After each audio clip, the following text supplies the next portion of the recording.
Meowdy! Today we're having a look at Kind Heart Survivors. This is a survival game set in space. As you start the game, you have an option to choose one of the 4 characters to play as. Each of these characters excel at a specific survival stat, and it could be that your character has a bigger threshold for oxygen, health, or hunger, while the last character moves faster than the others. I didn't really know what would be a good pick, so I picked Sweetness, who had higher HP and also because he was pink. Right away, you see a tidbit of story where you and your crew crash land onto this planet that you play on, and it seems like the main goal is to repair everything in your spaceship and also collect all the fragments of the heart that got shattered in the beginning comic. I'm not sure if the map is unique per run, but around where you start, there should be a surplus of basic materials such as grass, twigs, and stones. A little bit of flint too.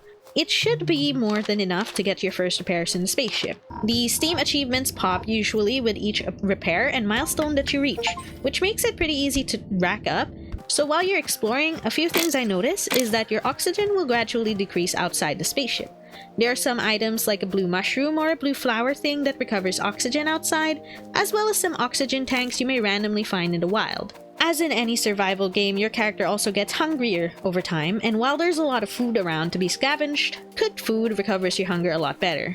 Also, I kind of found the food to recover quite little hunger, so you may need to devour tons and tons of food to fully recover. For health, I'm not 100% sure how it works, but there are enemies around and I don't know how to fight back yet. I just run away. There might be a way that I just don't know yet though, and you can see their spawners/bases as you observe or pass them. I appreciate that the map also shows every resource you may have passed in the parts that you've lit up. This makes focus exploration easier as you light up more of the map. There are also different biomes as you approach the center of the map, it looks like. Each of these biomes harm you if you just walk into it. It could be oxygen draining faster, or it could be that you lose health over time. I didn't realize it at first, but upon review of the Steam achievements, it does look like there is a way to mitigate this and make exploration easier, and you can do this by crafting the protective gear for each biome. Tools have been easy to make, but I feel like the base tools break very quickly. It's not expensive since you just need a twig and flint, a lot of which is just around found in a surplus. But it is a little inconvenient since a tree or a rock you might have been breaking would just recover if you don't fully break it. Additionally, one thing to note is that the day or time system doesn't really move until you enter your spaceship. Entering the spaceship counts as ending the day, and it's a little easy to accidentally exit and enter again right away. Like, it's happened to me a few times. Now, to gather heart fragments, I'm not sure how you track them down fully, but as I explored I found one. To get it, you just have to solve this kind of circuit puzzle. Luckily, your survival parameters like oxygen and hunger are paused while you do this, so you can take your time. There are also chests across the map, quite a lot actually, and you can craft keys for these at your workbench. I've opened only one so far, but they seem to contain higher level materials and items, even a tidbit of story or lore that fills in your menu.